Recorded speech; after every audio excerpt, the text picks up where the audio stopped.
Voilà un sondage qui fait des remous. Un sondage IFOP.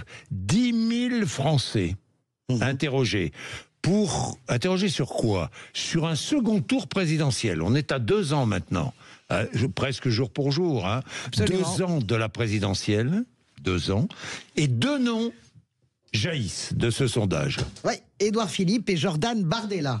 Oui, d'abord, Jean-Jacques, c'est très important, le sondage en lui-même, parce que c'est un panel de 10 000 Français. Habituellement, vous savez, on sonde au quotidien sur un panel de 1000 personnes. Donc on peut supposer que les résultats sont plus solides, plus fondés. Ensuite, ce sondage a un financeur particulier, Pierre-Édouard Stérin, le milliardaire controversé, classé à l'extrême droite, qui veut peser dans la séquence politique qui s'ouvre et qui nous conduit à la présidentielle. On a bien compris que Pierre-Édouard Stérin va se mêler d'à peu près tout, des médias, là en l'occurrence de sondages, de l'opinion et de réseaux sociaux. Alors que dit ce sondage? S'il devait résumer, eh bien oubliez tous les candidats possibles et putatifs, c'est Édouard Philippe qui emporterait le morceau en 2027. L'ancien Premier ministre est qualifié à tous les coups et battrait Marine Le Pen 52-48 en finale par exemple. Mais seul Jordan Bardella ferait jeu égal avec lui, 50-50 dans une hypothèse de second tour. Je continue avant de faire les commentaires sur les données brutes, parce que c'est plus important. Quoi que fasse la gauche, de toute façon, elle devrait vivre son 4e 21 avril.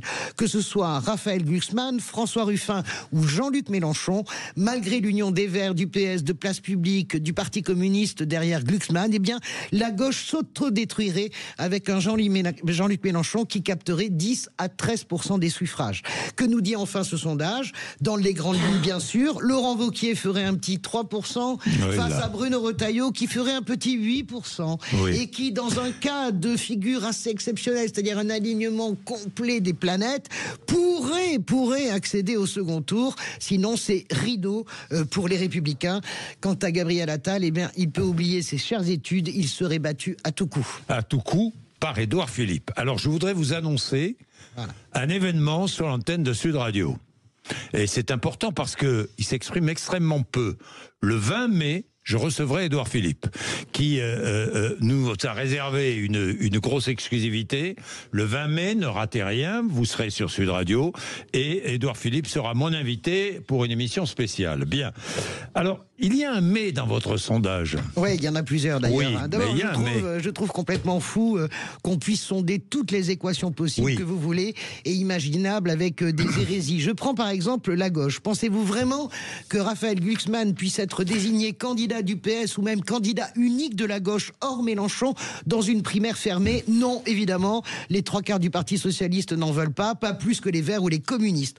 Pourquoi le tester lui et pas François Hollande, qui est au-dessus de lui d'ailleurs dans les sondages d'opinion, ou Olivier Faure ou Marine Tondelier? Non, on teste Glucksmann alors que c'est une hypothèse à 95% improbable. Pourquoi tester la gauche morcelée et François Ruffin avec Glucksmann? Comme si l'un et l'autre étaient assez fous, tout comme les Verts ou le PC, si vous voulez, pour se présenter, faire un score de témoignage. En clair, la gauche morcelée hors Mélenchon, ça n'existe pas. Alors pourquoi la sonder? À droite, qu'est-ce que je vois? Dominique de Villepin qui apparaît. Mais enfin, est-ce qu'il a fait état de présidentielle? Il prend 2%, ça dit beaucoup de choses quand même. Et que Jordan Bardella ferait mieux que Marine Le Pen. Ça, c'est le grand... Dites-moi, dans ce sondage, Marine Le Pen est invisibilisée. Alors, elle est invisibilisée. Alors elle fait là, je suis assez surpris quand même. Alors, je suis assez surpris. C'est-à-dire que, si j'ai bien compris, oubliez Marine Le Pen, quoi, déjà. Oui, on considère que... Balayer Marine Le Pen, déjà. Moi, je serais à sa place, je serais folle de rage. Alors, c'est ce qui s'est passé hier. Il n'y a eu pas encore de la vaisselle cassée entre Marine Le Pen et Jordan Bardella. En tout cas, il y a eu une grande colère à la sortie de ce sondage, parce que Marine Le Pen, Bardella est testé 4 fois sur 5 et Marine Le Pen une seule fois. On considère que c'est nul et non avenu et qu'elle sera, et que c'est ce qui paraît fou aussi sur le fait que Jordan Bardella puisse fasse jeu égal avec Édouard Philippe, c'est que Jordan Bardella, sur quoi se base-t-on? Il a réussi l'exploit d'être leader pendant des mois pour les législatives et de s'effondrer dans l'entre-deux tours, non pas parce qu'on a mis un fusil sur la tempe aux électeurs pour faire barrage au RN, personne ne les a obligés à voter contre Bardella, mais surtout parce qu'il a montré ses limites sur beaucoup de sujets. C'était quasiment, vous vous en souvenez, une boulette par jour. Et quid de Gérald Darmanin? Et pourquoi tester Édouard Philippe et Gabriel Attal ensemble? Enfin, l'un serait-il assez fou pour se présenter face à l'autre avec en plus un candidat, les Républicains? Voilà ce qui me fait fait tiquer dans ce sondage, comme d'ailleurs celui d'Harris Interactive, qui cette fois était très favorable la semaine dernière à la gauche, mais il testait des blocs politiques. À chaque fois, la gauche était au second tour. Comment tester une présidentielle sans donner de nom? D'un côté, vous avez Harris Interactive qui ne donne pas de nom, et vous avez IFOP qui en donne beaucoup trop. Le problème pour moi, c'est que ces sondages ambiancent un climat, des commentaires, forgent des idées préconçues, peuvent même devenir des prophéties créatrices. Bref, c'est ce qu'on appelle la fabrique de l'opinion.